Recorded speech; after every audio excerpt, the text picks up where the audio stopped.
What does that get us? A discontented, lazy rabble instead of a thrifty working class. And all because a few starry-eyed dreamers like Peter Bailey stir them up and fill their head with a lot of impossible ideas. Now, I say... Just a minute now, hold on. I don't need nice cars, Rolexes or excessive money. Just a little weed and people that I'm finding funny. Living life crummy isn't based on your wealth, it's based on your perceptions, what you make of yourself. I've seen people less depressed with less than those who got more. Instead of spending my pay, spend it on ways to explore. Sure, I could have studied law, experiment with business, but instead I spend my times on wrongs and finding my existence is resistant to conforming.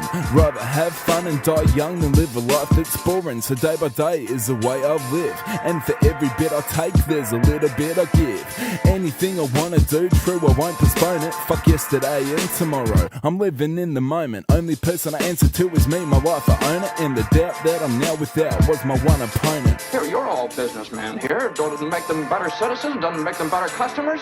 You said that what'd you say just a minute ago? They had to wait and save their money before they even thought of a decent home? Wait for what? Until their children grow up and leave them, until they're so old and broken down that do you know how long it takes a working man to save $5,000? They do most of the working and paying and living and dying in this community. Like Baloo, we've only got a few bare necessities, a happy living. I'm believing this could be the recipe. Living life simple, no stress, brings out the best of me. I try to share this concept with the people standing next to me. Not impressing me are those showing their expenses. Money is pollution and illusion like a temptress. Media's projecting fear, clear that this prevents us from being who we are. Instead we are what is expected, like bees in a nest that commit to making honey. Instead what we commit to is making money, or like to think that we search for moments priceless. Well, get a MasterCard if you don't care what the price is. All confined and protected in a bubble. Most think we do but don't know the meaning of financial trouble. Seems like the more we get, the more we need, and the more we need leads to the more we greed. Well, is it too much to have them work and pay and live and die in a couple of decent rooms and a bath? Anyway, my father didn't think so. People were human beings to him, but to you, a warped, frustrated old man, they're cattle.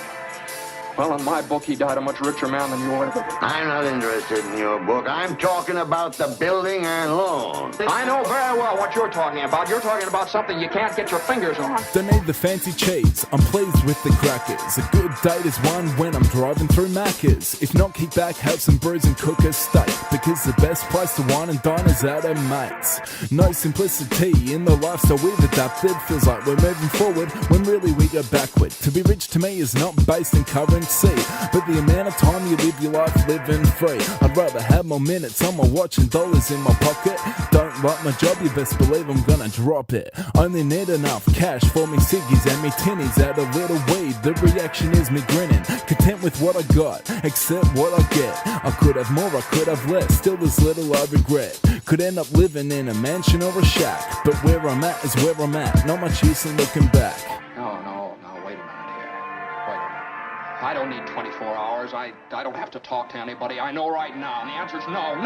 Doggone it. You sit around here and you spin your little webs and you think the whole world revolves around you and your money. Well, it doesn't, Mr. Potter. In the whole vast configuration of things, I'd say you were nothing but a scurvy little spider.